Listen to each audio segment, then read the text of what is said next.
So if you're someone who's always sore, okay, every time you work out, you feel soreness, and it's getting to a point where it's actually not super comfortable, and it's actually a pain about it all the time, and that's maybe preventing you from working out more than you should.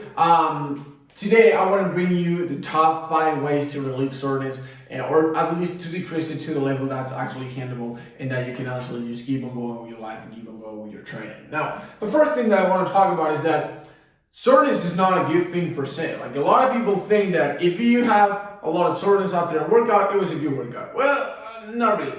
The reality is that soreness only means that you're doing something that you're not used to do, and to a degree that you're not used to do. So a lot of people, and this is the first problem that I see, a lot of people switch the workouts all the time. They try a new workout every week, they try new exercises every day, and that's why they're never not sore, because they're constantly just doing different things. So, for example, if you squat 500 pounds, 4 reps for 4 months, you're probably not going to be sore at all at the end, right?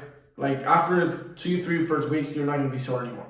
But all of a sudden, you change that and you do a different type of squat with a different angle with, let's say, half of the weight.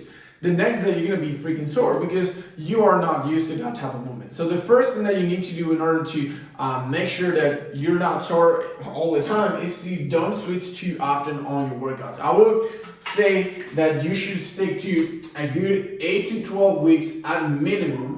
8 to 12 weeks at minimum with the same routine to, first of all, give your body time to actually master the movements and actually be able to progressive overload those movements, because if you do something different every week, then you're not going to have that option. And secondly, that's going to allow you to keep on growing your muscles and keep on losing fat, and not only just, making your nervous system more used to being sore.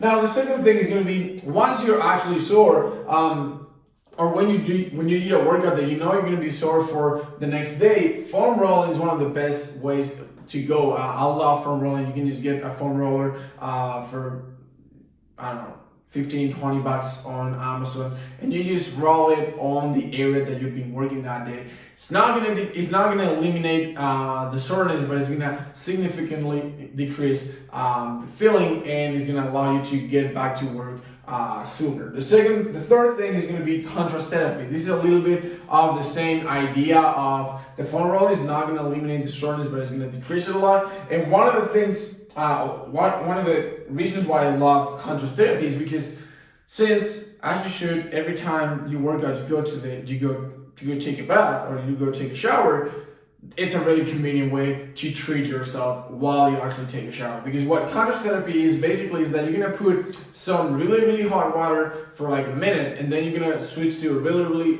cold water for another minute, and you're gonna do that back and forth for 4 or 5 times. That's something that can be done super conveniently after your workout in your shower, and it's really gonna be a game changer for you if you suffer from a lot of soreness.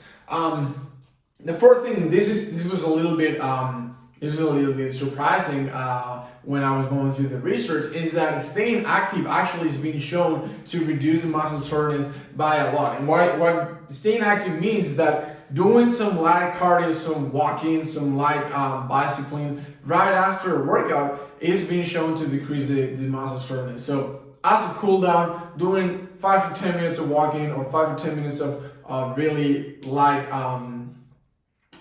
cycling, even after a leg day, is being shown to be really helpful. And lastly, this is probably the most common knowledge one or common sense one, but it's going to be to have high quality sleep. At the end of the day, muscle soreness is just muscle damage, and what you need to do in order to get rid of the soreness is to recover and to fix those muscle fibers. So the higher quality sleep you get, the more sleep you get, the more rest you get, the faster those fibers are going to recoup, and the faster your body is going to start rebuilding the fibers and making them good to go again, so you're going to start feeling better. So those are the 5 things that I do personally myself. Especially, I do a lot of the contrast therapy, and obviously I'm trying to switch my workouts too much and try to focus on the sleep. Those things are the ones that have helped me a lot, and that the research have shown are the best ways to go about the soreness. So just stop going for that feeling of I need to feel sore to make sure that I'm doing right.